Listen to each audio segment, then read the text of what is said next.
Magandang umaga po sa inyong lahat at tayo ngayon naman ay magpaparehistro na ng ating barako, yung ating pinakahihintay last year. Ang paso ng ating rehistro ay almost 17 years.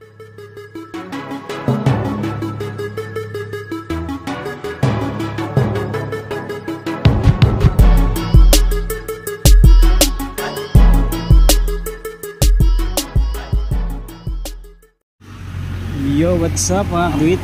Ayan, magandang umaga po sa inyong lahat at tayo ngayon naman ay magpaparehistro na ng ating barako, yung ating pinakahihintay last year. So ito na, nakapila na tayo, tapos na tayong i-emission.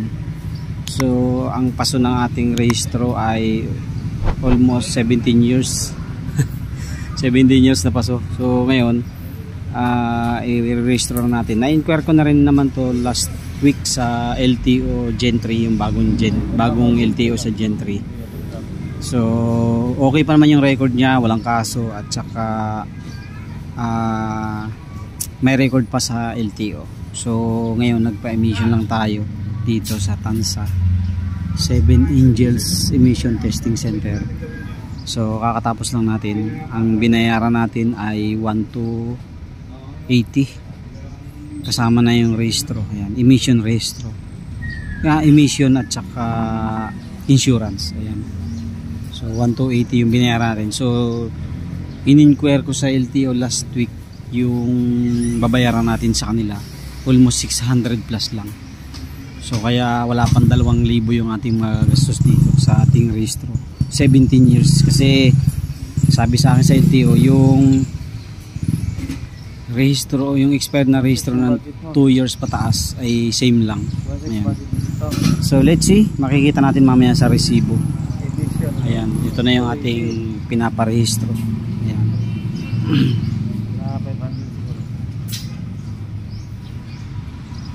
Dito tayo sa Seven Angels Emission Testing Center sa Tansa, Cavite. Okay, so pupunta naman tayo LTO Gentry mamaya. Inintay lang natin i-release yung ating papel, yung insurance at saka yung emission. Okay, so dito na tayo mga kadawit sa shortcutan papunta ng Gentry, dito sa may palengke Tansa. Ayan, sa may palengke ng Tansa may bagong daan dito eh. So dito na tayo dadaan papunta ng LTO Gentry, yung bagong bukas. Ayan, dito. So tapos na tayo magpa-emission tsaka insurance. Bali 1,280 yung binayaran natin. So didiretso na tayo na LTO. Pagas lang ako.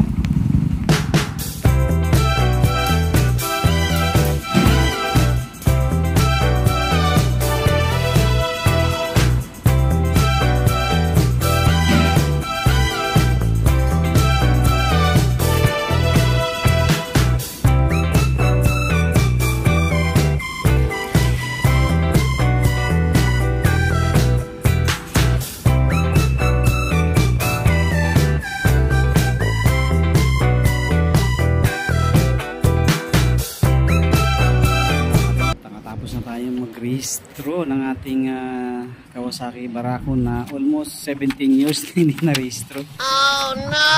Ang rehistro niya nahuli, alam ko 2006 pa yata yun.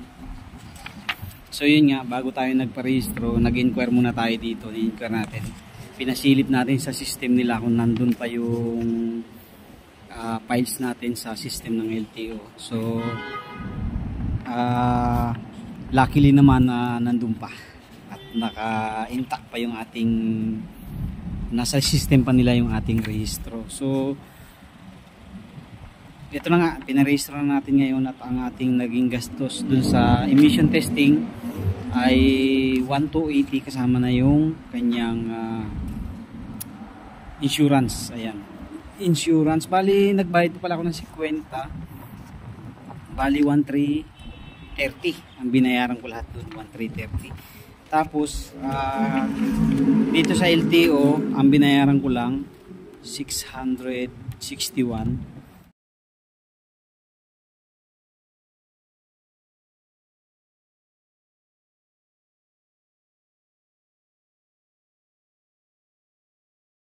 So hindi ko alam kung pwede ko ipakita itong ano ko, resibo. So ipapakita ko na lang, ibuburahin ko na lang yung ibang details para makita nyo.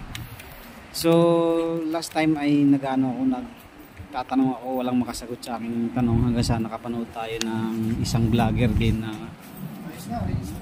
yun nga, ang registro daw ng 1 year expired o 2 years expired pataas ay isa lang. So yun nga, isa lang yung naging parang isang bayad din lang. So ang ating binayaran dito ay 661. So yung delinquent registration 120 lang yung binayaran natin. Tapos yung MUBCP, MBUC, so 240 yun, naging dalawa lang, 480. So bali yun lang yung yung naging penalty natin, 240 at saka 120. Ayan. So kaya naging binayaran natin ay 661. Ayan. Sa mga mayroong motor na ganito katulad sa atin, pwede nyo nang i-rehistro yan, ipasilip nyo sa LTO, pwede nyo namang ipasilip para malaman nyo kung nandun pa sa system. Pero eto kasing motor ko ay 4 stroke, kaya hindi pa siya mapipace out sa system, unlike ng mga motor na 2 stroke, yung may mga dituti ba, yung mga may usok. Alam ko yun yung mga napipace out pag hindi mo na rehistro ng 5 taon pataas. Ayan. So far successful na yung ating rehistro kay Barako at pwede na nating gamitin yan sa pagpasok. Pwede na nating sabitan ng sidecar kung sakali man private. Pero sa ngayon hindi ko muna sasabitan kasi gusto ko munang enjoyin yung mga oras, yung mga taon na nawala na hindi natin siya nagamit. Kasi nung nilabas talaga namin tong Barako na to ay ako yung driver nitong una, kasi sa amin ako yung marunong magmotor, and then kami ni tatay hati kami dito sa motor na to nung nilabas to, yung pinangbili namin dito, pinang down namin. Ayan. Kaya pati sa hulog ako rin ang naghulog ng karamihan dito sa motor na to, nanay ko, sa kita ng isda dati. So masaya ako dahil sa ngayon ay okay na ulit, magagamit na ulit natin. Tama-tama nandyan din si tatay at ating magagamit na ng ayos to. So yun. So nabanggit ko na lahat. Sa mga gustong magtanong, mag-comment na lang kayo dyan sa comment section. Tapos ipa-flash ko na lang yung resibo. I-edit ko pa yung mga serial number dito para papakita ko na lang yung mismong binayaran. Ayan. So yun lang po, thank you very much, maraming salamat po sa inyong patuloy suporta at panonood sa ating mga video. Happy New Year po sa inyong lahat. Buti na lang bukas ng LTO ngayon, January 2, at tayo ay nakapag-rehistro ng sarili nating lakad. Nakatipid tayo, ang laki ng natipid natin mga kadoit, grabe, napakalaki ng natipid ko. Almost 2,000 ang natipid ko dun sa nag-alok sa atin ng lalakarin to. So thank you, God bless po sa inyo lahat. Ito na nga mga kadoy, nakatapos na tayo magparehistro sa ating Kawasaki Barako. Ayan na, nakauwi na tayo. So umalis ako kanina ay alas 9. So ngayon ay 11 pasado.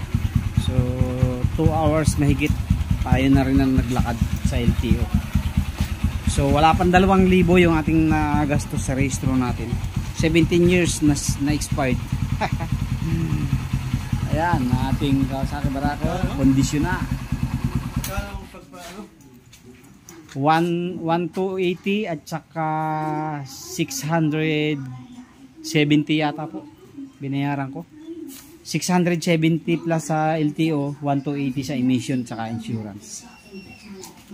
Okay, solve na problema natin. Magagamit na natin sa hawan si Barako. Ayan na.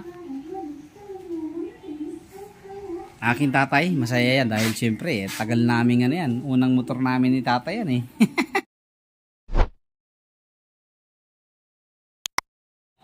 Nakatambak na lang doon ngayon ayos na ulit. Magagamit na ulit natin.